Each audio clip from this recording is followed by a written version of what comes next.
Turn with me to Luke chapter 4. मेरे साथ निकालिए लूका रचित सुसमाचार उसका 4था अध्याय। This is the first sermon Jesus preached in the synagogue in Nazareth. नासरत के आराधनालय में पहला उपदेश जो यीशु मसीह ने किया।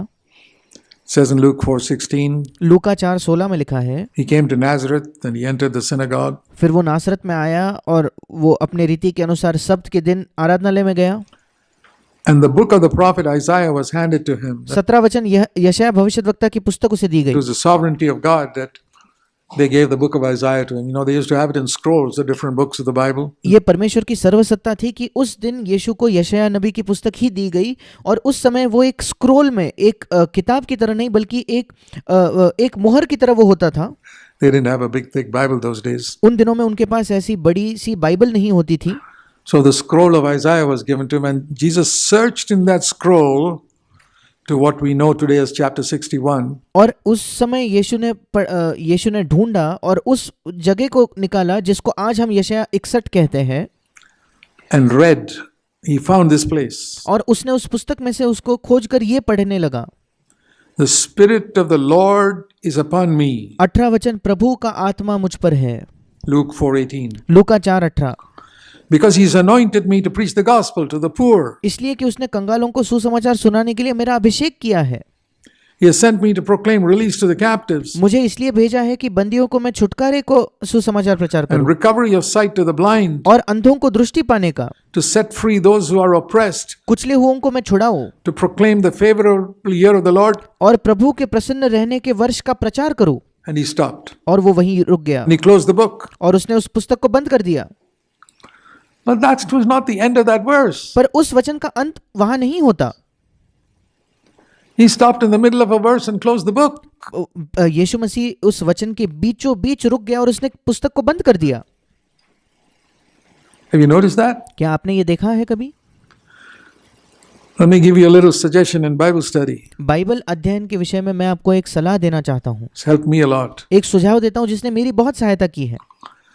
Whenever you find Old Testament quotation in the New Testament, in the NASB is very easy to find it because they highlight it in capitals. जब कभी नए नियम में आपको पुराने नियम का कोई वचन मिलता है, इंग्लिश बाइबल में बहुत आसान है क्योंकि वो सारे चीज़ों को कैपिटल में देते हैं।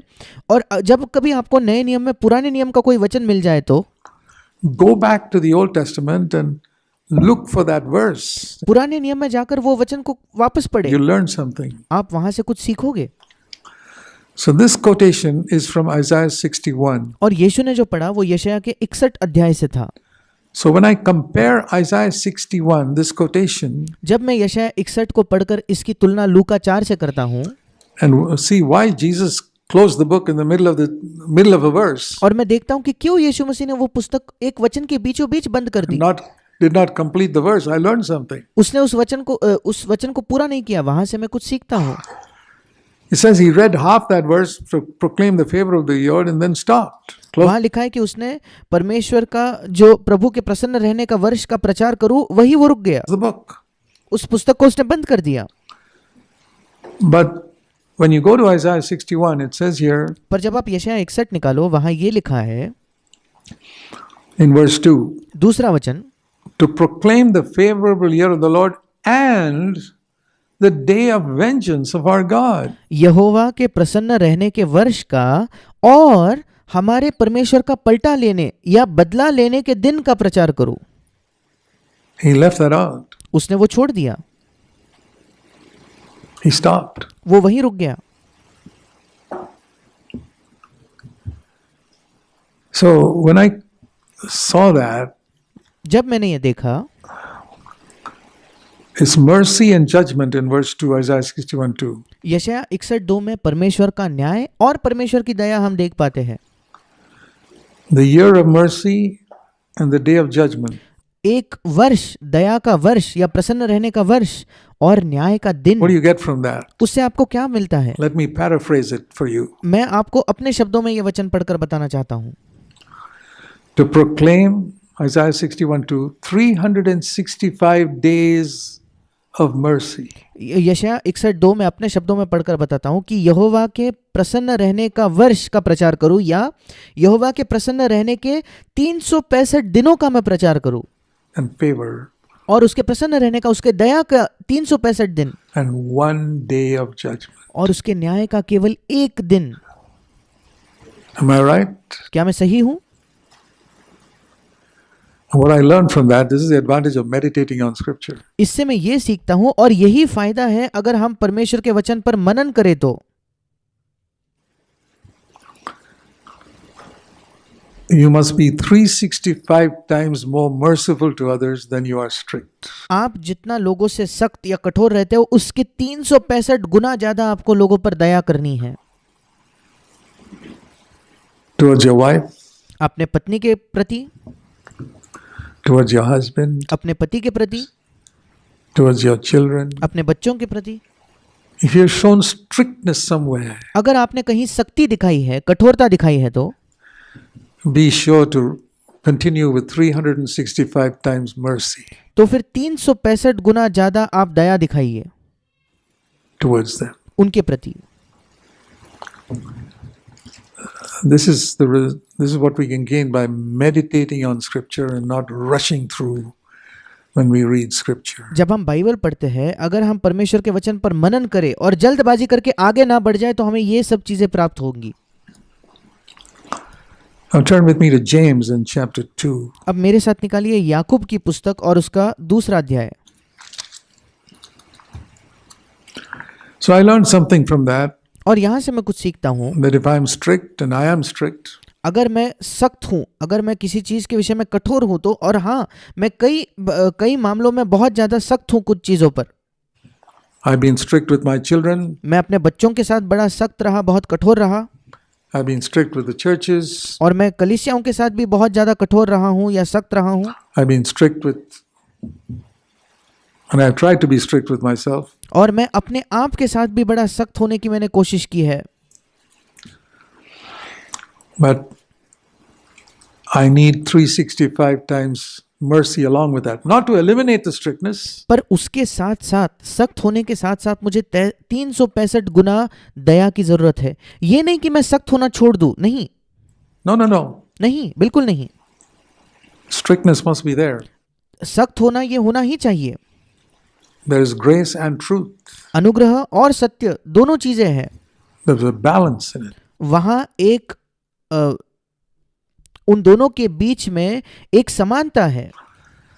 But in James and chapter 2, पर उन दोनों के बीच में एक संतुलन है। पर याकूब उसके 2 अध्याय में लिखा है, we read like this. हम इस प्रकार से पढ़ते हैं,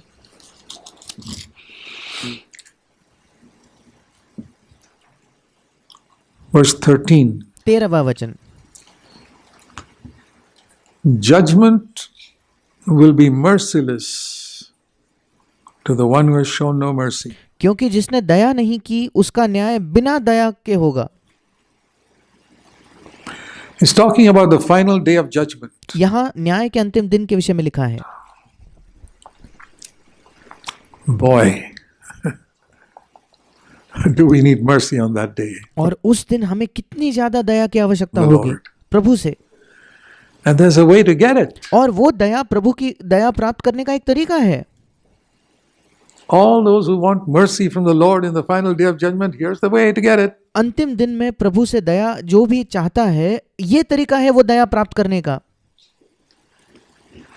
Be merciful to others. दूसरों पर दया दिखाइए। आज के दिन दूसरों पर दया दिखाइए, Tomorrow, कल दया दिखाइए, the day after, परसों दया दिखाइए, until Christ comes. मसीह वापस आता है तब तक दया दिखाइए। Then you'll receive a heap load of mercy फिर आपको बहुत ज्यादा दया उस दिन मिलेगी, in the final day. अंतिम दिन पर।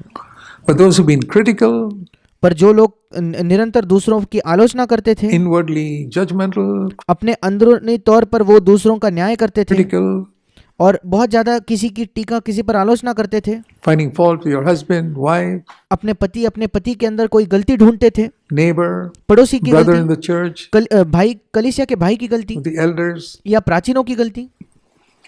always something to find.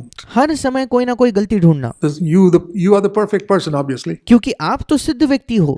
You, the perfect person, are finding fault with all the imperfect people around you. आप जो सिद्ध व्यक्ति हो, अपने आसपास के असिद्ध लोगों के अंदर आप गलतियां ढूंढते हो।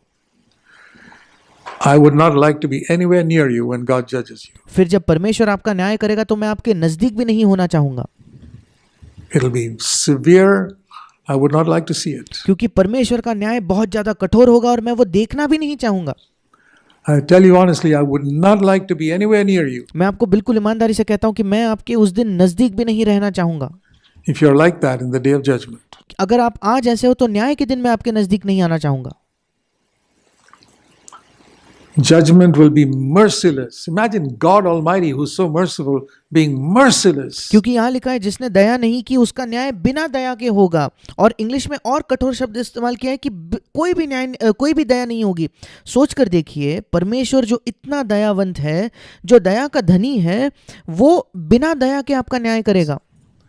Just because this person did not show any mercy to others in his earthly life. क्यों? क्योंकि इस व्यक्ति ने अपने पृथ्वी के जीवन पर दूसरों पर दया नहीं की। That's the only charge. ये इकलौता उस पर आरोप है। He did a lot of good things, उसने बहुत सारी अच्छी चीजें की, but he was so unmerciful towards his wife and towards other people around him and even people in his own church. पर अपने पति पत्नी के प्रति, अपने आसपास के लोगों के प्रति, कलीसिया के लोगों के प्रति वो इतना दया रहित रहा, उसने दया नहीं दिखाई। But the Lord says, I'm going to be merciless towards him when I pass judgment. और प्रभु कहता है मैं उस पर बिल्कुल दया नहीं करूंगा, जब मैं उसका न्याय करूंगा तब। I don't want to be there. मैं वहां होना भी नहीं चाहता, I don't want to be around. मैं उसके आसपास भी नहीं होना God's चाहता like that. जब परमेश्वर ऐसा दया नहीं दिखाने वाला। Then he says here, but here's the good news. पर वो कहता है, और यहाँ अच्छी खबर है, Mercy will triumph over judgment. दया न्याय पर जयवंत होती है। My dear brothers and sisters, if you remember one verse, remember James 2:13. मेरे प्रिय भाइयों और बहनों, अगर आप एक वचन याद रखना चाहते हो तो याकूब 2:13 याद रखिए। Remember it by heart. इसे याद रखिए, इसे याद कर लीजिए। Judgment will be merciless to those who have shown no mercy, जिसने दया नहीं की उसका न्याय बिना दया के होगा, but mercy will triumph over judgment. पर दया न्याय पर जयवंत होती है। That's wonderful. ये अद्भुत है। I want mercy from God in the final day. अंतिम दिन में मैं परमेश्वर से दया चाहता हूँ। I want a lot of mercy from God परमेश्वर से मुझे बहुत ज्यादा दया चाहिए उस दिन, because I know I am imperfect. क्योंकि मैं जानता हूँ मैं असिद्ध हूँ। And by God's standards, what a lot of mercy. Even on this earth, और परमेश्वर के मापदंडों के हिसाब से तो हमें कितनी दया की आवश्यकता होगी, केवल उस दिन नहीं, आज इस पृथ्वी पर भी। I see something of God's standards. How much more it will be when I actually stand before Him. अगर इस पृथ्वी पर मैं परमेश्वर के मापदंडों का स्तर को देख पाता हूँ तो उस दिन परमेश्वर के सामने जब मैं खड़ा होऊंगा कितनी ज्यादा मुझे दया दिखे की जरूरत होगी। Okay, one last verse. एक अंतिम वचन, Philippians chapter 2. फिलिपियों की पत्री उसका 2 अध्याय। Why are we so often sick? This is not the cure for all sickness, but क्यों हम कई बार बीमार होते हैं? अब ये हर बीमारी का इलाज नहीं है, sometimes पर कभी कभी ये इलाज हो सकता है। when God wants to heal us and we are not healed, जब परमेश्वर हमें चंगाई देना तो चाहता है पर हमें चंगाई नहीं मिलती। now don't make this a law. अब इसे एक नियम ना बना ले, And please don't judge other people as to why they are sick. Judge और कृपया दूसरों का न्याय न करे कि दूसरा व्यक्ति क्यों बीमार है, yourself only. केवल अपने आप का न्याय करे। It says here, Philippians chapter 2, Paul is speaking about a brother called Epaphroditus in verse 25. फिलिपियों 2:25 में पौलुस इपफ्रुदीतुस के विषय में बात कर रहा है। I thought it necessary to send Epaphroditus, my brother, fellow worker, and fellow soldier, who's your messenger. पर मैंने इपफ्रुदीतुस को, जो मेरा भाई और सहकर्मी और संगी योद्धा और तुम्हारा दूत है, उसे भेजना आवश्यक समझा। He was longing for you. He was distressed because he had heard that he was sick. क्योंकि उसका मन तुम सब में लगा हुआ था, इस कारण वो व्याकुल रहता क्योंकि तुमने उसकी बीमारी का हाल सुना था। And this man Epaphroditus, this godly brother, और ये व्यक्ति इपफ्रुदीतुस जो एक ईश्वरीय भाई था, was sick to the point of death. वो इतना बीमार हो गया था कि वो मरने पर था। Seriously sick. बहुत गंभीर बीमारी थी,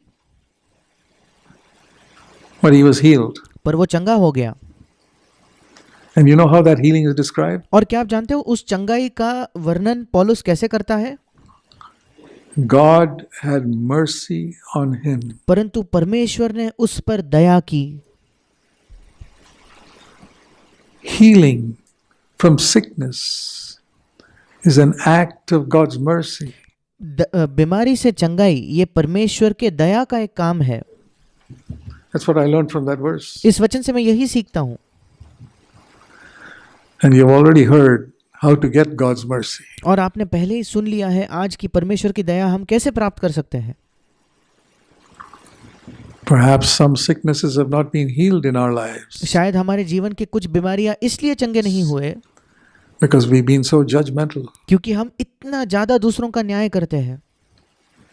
Dear brother, sister, I plead with you today. मेरे प्रिय भाई और बहनों, मैं आज आपसे विनती करता हूँ, Get rid of that judgmental spirit. लोगों का न्याय करने की उस आत्मा से स्वतंत्र हो जाइए। Be healed in Jesus' name. यीशु के नाम से चंगाई प्राप्त कीजिए।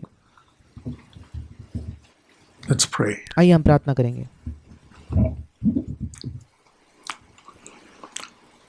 Heavenly Father, स्वर्गीय पिता,